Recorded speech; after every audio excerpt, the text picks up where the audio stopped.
乌克兰拒绝参加美俄会谈，法国和德国联合发表强硬挺乌声明。英国和瑞典将在乌克兰部署军队，乌军 F-16飞抵前线200公里，提供空中优势。芬兰和平计划3步解决俄乌战争。德国大选在即，谁获选概率最大？俄罗斯和北约国家参与统一演习。精彩资讯即将开始。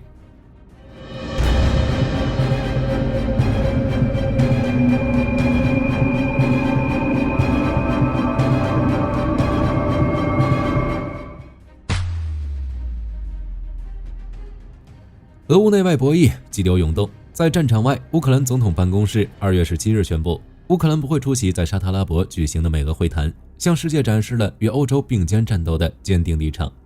在阿联酋访问的泽连斯基也再次表示，任何没有乌克兰参与的和平谈判都是没有结果的。与此同时，法德两国也发出了迄今以来最强硬的声明，俄乌的停战谈判只能由柏林和巴黎主导，拒绝美俄调解。2. 所有对乌援助都必须从欧洲运送，拒绝美国中转。法德此举堪称史无前例，也相当于狠狠抽了特朗普政府一巴掌。另外，欧洲7国还成立了援助乌克兰武器联盟，其中德国将调整生产线，停止生产坦克，专注于步兵反坦克导弹和155毫米炮弹的生产。法国则拨款4亿美元训练乌克兰飞行员驾驶阵风战机。虽然乌克兰没有参与，但美俄会谈还是如期进行了。只不过火力军很好奇，一个侵略国，一个中立调停国，在没有乌克兰、欧洲参与的情况下会谈些什么？是讨论修复美俄之间的紧张关系，还是推进特朗普提出的结束俄乌战争的倡议？也或许都有，毕竟特朗普政府的期望是在复活节前让俄乌停火，但现在可以肯定这是不现实的，因为在没有乌克兰、欧洲参与的情况下，美俄的任何谈话都无法结束战争，继续下去只会徒增笑料。而且外界认为，美国如今的种种举动不仅没有让俄罗斯感到压力，相反让其看到了获胜的希望。如俄罗斯常驻联合国代表瓦西里·涅本扎在2月17日的联合国安理会会议上要求乌克兰将乌东4州和克里米亚割让给俄罗斯，并要求其解散乌克兰军队，成为一个非军事化且不加入任何组织的中立国家。又或是俄外交部长拉夫罗夫同一天驳斥了俄罗斯在未来谈判中做出领土让步的可能性。这与俄乌特使凯洛格在慕尼黑安全会议上做出的承诺相反，可见在和谈问题上，美俄的承诺充满了不确定性。幸好在这种关键时刻，英国总是能挺身而出。早些时候，英国承诺在2030年之前，每年都向乌克兰提供至少30亿英镑的援助。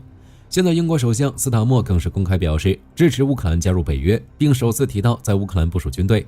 以确保任何和平协议的实施。斯塔默称，虽然这是一个艰难的决定，但相信这对英国和欧洲安全至关重要。在向乌克兰驻军的立场上，英国和美国形成了鲜明的对比。不久前，美国副总统万斯表示，美国不会参与俄乌双方的战事，给出的理由是美军不应该被派往无助于维护美国利益的危险地区。看看这句话的核心词：利益和危险。特朗普的团队始终认为俄乌战争是欧洲的事，美国参与是危险的，且没有什么利益可言。而英国明知俄乌战争的危险，但却选择与乌克兰站在一起，对外提到更多的也是责任。也正是在英国的带头下，2月17日，瑞典外长玛利亚·马尔默·斯特内加德在接受采访时表示，瑞典不排除派遣军队前往乌克兰执行维和任务。其首相沃尔夫·克里斯特松也正式称，瑞典正在考虑战后向乌克兰派遣维和部队，这对俄罗斯来说无疑是个巨大的失败。火力军相信，有着英国的领头，会有越来越多的欧洲国家效仿。战场方面，为了配合谈判，双方在战场上猛烈交火，不过局势正在逆转。一名俄志愿者哀叹，由于缺乏电子战系统，俄军士兵正在毫无意义的死亡，而乌克兰的电子战系统却干扰了一切。库尔斯克战场，乌军第47旅的炮兵用 M109A6 自走榴弹炮发射155毫米 M712 铜班蛇炮弹，袭击了俄军前沿观察哨，位置大概是库里洛夫卡村附近。同时，乌军在尼科利斯科耶村彻底击败了俄军第155海军陆战队旅第一突击连的进攻。据统计，乌军至今控制约 423.85 平方公里库尔斯克领土，拖住了至少6万名俄朝联军。乌克兰战场在博罗瓦北部，乌军摧毁了2辆攻向博胡斯拉夫卡村和4辆攻向新克鲁利亚基夫卡的俄军装甲车。白曼方向，乌军第63机械化旅使用 2S1 榴弹炮，在距离前线近10公里的地方命中了俄军一辆步兵战车。袭击后，俄步兵慌乱下跑到白雪覆盖的树林中寻找掩护，但仍被乌军第412旅 Nemesis 团无人机消灭。该行动凸显出乌军通过结合精确火炮和无人机行动来对抗敌人进攻的能力。而俄军方面，虽然每天也会进行200至300架无人机袭击，但几乎都被乌军电站系统拦截。顿涅茨克战场，俄军在科斯加尼夫卡附近发动进攻，结果跑到乌军雷区，紧接着遭到乌军炮兵和无人机联合打击。据初步估计，有至少5辆俄军装甲车被击毁，详细的损失还有待进一步披露。红军村方向战线变化不大，主要还是乌军第425独立突击团解放皮查内村后，开始在该村北部保持阵地，同时从三面夹击俄军第1437摩托化步兵团。乌军第59旅则开始清剿红军村西南部的斯佩尼夫卡村。库拉霍方向，俄军2月15日动用40辆装甲车对科斯强击诺皮利和乌拉克利的进攻，如今已经被乌军完全击退，并摧毁了39辆俄军装甲车。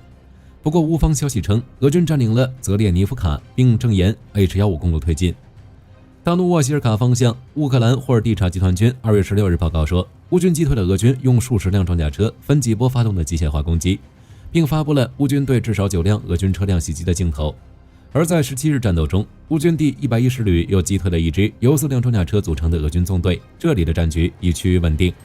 乌克兰霍尔蒂察集团军还发布了视频称，乌军在顿涅茨克州一个未指明的区域使用无人机摧毁一套俄制 S350 防空系统，这是俄罗斯最新的短程和中程防空导弹系统，价值1.35亿美元。此外，乌军对俄的空袭也在持续。2月17日，乌军90架无人机和1枚海王星导弹袭击了俄罗斯至少5个州，其中克拉斯诺达尔边疆区的伊尔斯基炼油厂和克鲁泡特金抽油站被击中。报道称，伊利斯基炼油厂拥有6个石油加工设施，总产能为每年660万吨。克鲁波特金抽油站则是里海管道财团中最大的泵站。袭击发生时，当地至少传来20起爆炸声，并发生火灾。目前，这2个设施已关闭运营。值得注意的是，在空袭上，乌军 F-16也开始提供空中威慑。据 RBC 新闻报道，一架 F-16携带8枚 GBU-39直径炸弹，各2枚 AM-9 响尾蛇和 AM-120 空导弹，以及加装电子对抗设备，开始在距离前线不到200公里的上空执行作战任务。与去年相比，俄军战机的起飞频率因 F-16的存在已有了明显的下降。据乌总参谋部报告显示，2月17日，俄军新增损失1530人，即将突破86万大关。在对乌援助和支持上，欧洲各国为乌克兰提供了可靠的安全保障。如芬兰总统提出乌克兰和平计划，该计划分3步。第一步，初步谈判。在这个阶段，在帮助乌克兰强化武装力量的同时，通过制裁和资产冻结等手段向俄罗斯施加最大的压力。第二步，签署停火协议，划定边界，建立国际监督。在此期间，俄乌双方开始进行交换战俘、囚犯等操作，并且若是俄罗斯再次发动袭击，乌克兰将自动加入北约。据路透社报道，美国参议院2月17日推出了一项新议案。该议案规定，如果俄军在战后违反停火协议，再向乌克兰发动攻击的话，那么乌克兰将自动加入北约。目前，该提案也得到了包括芬兰总统亚历山大·斯塔布在内的一众欧洲领导人的支持。第三步，通过外交等手段确保乌克兰的独立、主权和领土完整。可以说，这是目前为止最好的和平路线图。此外，欧洲各国还深化了同乌克兰的军事合作，如丹麦将和乌克兰合作，共同开发雷达项目，以保护乌克兰的后方。挪威则宣布加入乌克兰无人机联盟，为研发远程无人机注入资金。预计在2025年，他们会推出射程更远、威力更大的武器。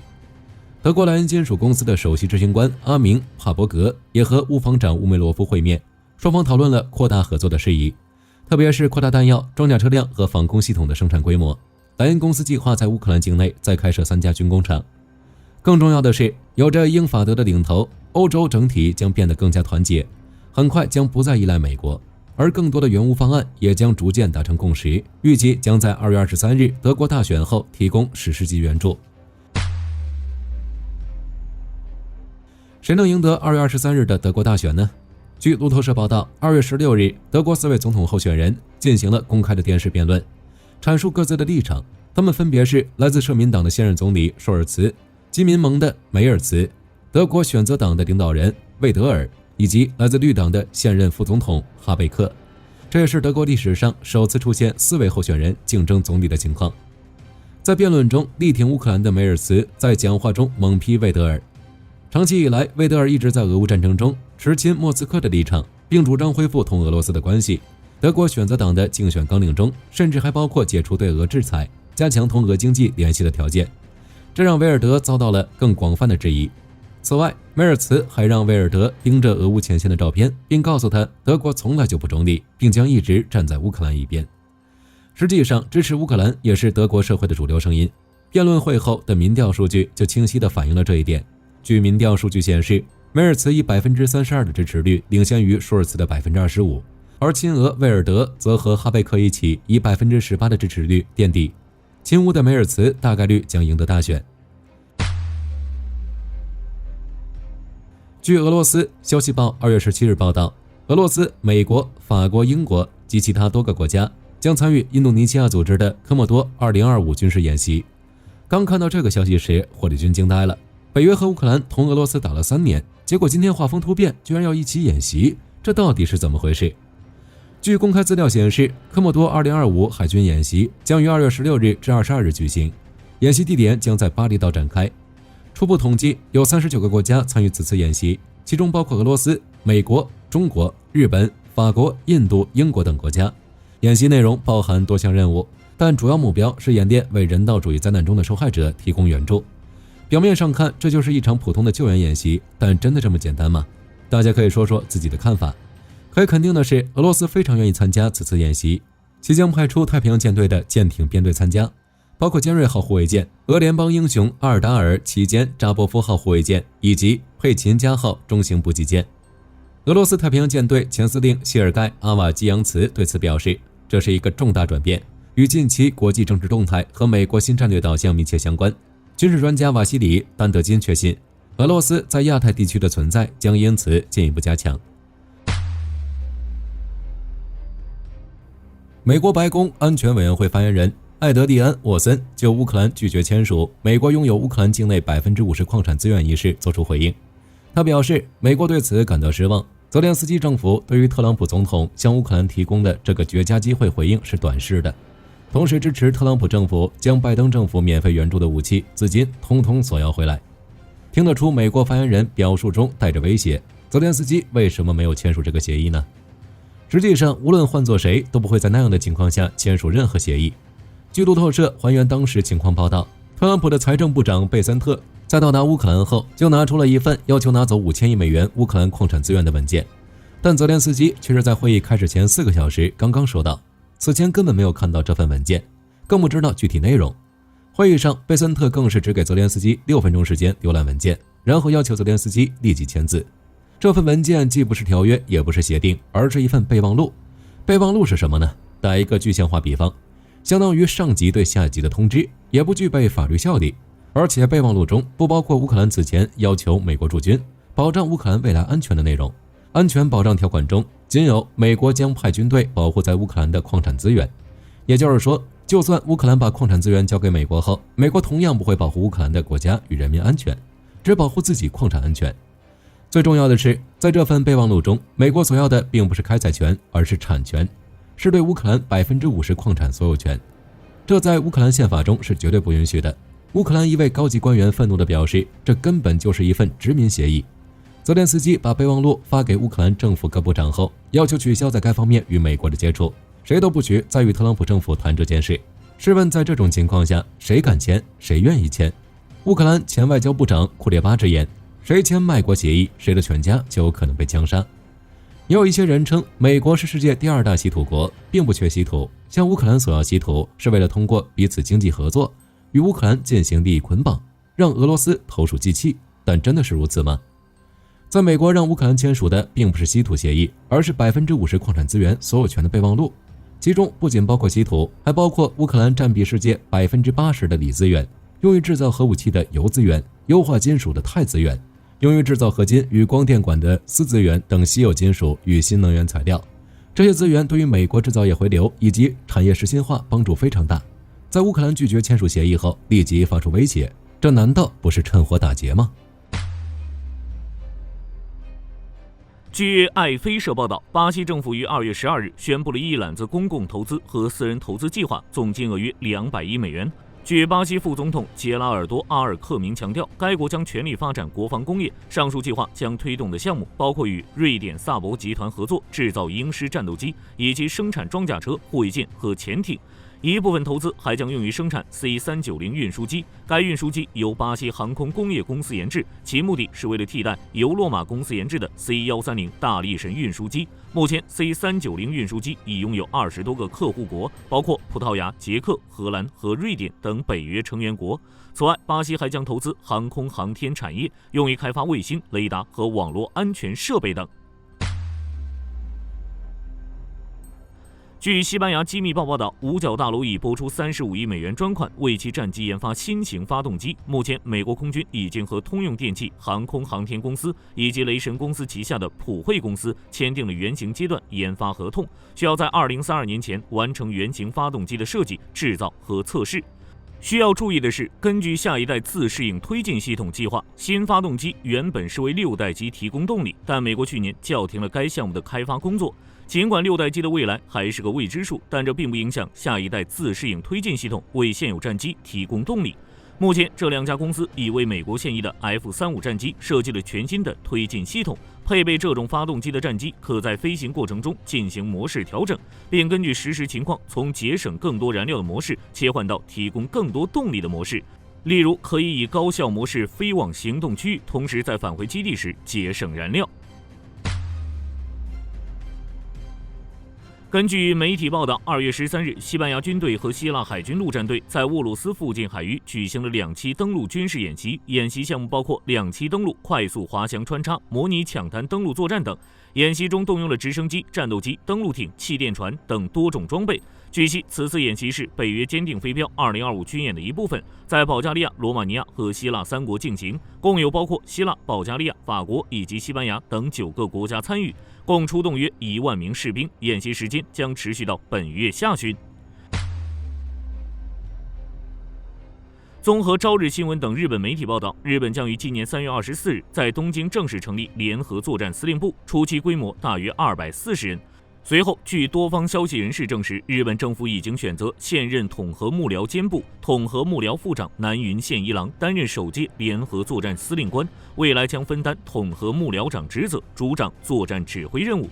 日本先前的防卫架构，实际作战指挥以外的部队事务由陆海空幕僚监部以及3位幕僚长监督指挥，关于部队作战运用等事务，则由统合幕僚监部以及统合幕僚长负责。在执行单一特定任务时，往往需要组成跨域临时性联合特遣队，这种模式较为被动。更重要的是，自卫队自身性质特殊，虽具备实际作战能力，但却难以实现军事现代化，其核心为防卫。而设立联合作战司令部，可将战略与作战模式单独执行。未来统合幕僚监部将完全负责部队战略，而联合作战司令部则负责实际作战任务，统一对陆海空自卫队的跨域指挥。此外，据美国2025财年国防授权法案，后续驻日美军司令部也可能将更名为联合军司令部，未来直接与日本自卫队的联合作战司令部对应。而且今年2月7日，在日本首相石破茂与美国总统特朗普会谈的联合声明中，也包括了改善自卫队与美国军队之间的指挥控制框架等内容。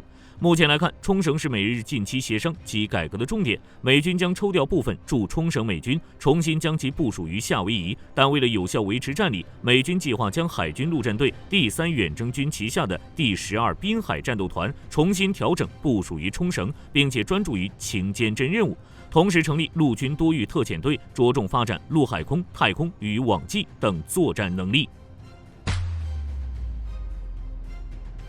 据路透社报道，菲律宾于2022年向印度采购了价值3.75亿美元的布拉莫斯高超音速导弹。近日，菲律宾再次与印度达成一项协议，将采购价值2亿美元的阿卡什导弹，计划于今年4月正式下达订单。但具体交易内容，例如导弹数量及相关配套设备，目前尚未进行披露。此外，据菲律宾参谋总长布劳纳表示，该国还计划采购更多军备，包括增购布拉莫斯高超音速导弹，以及采购至少2艘潜艇。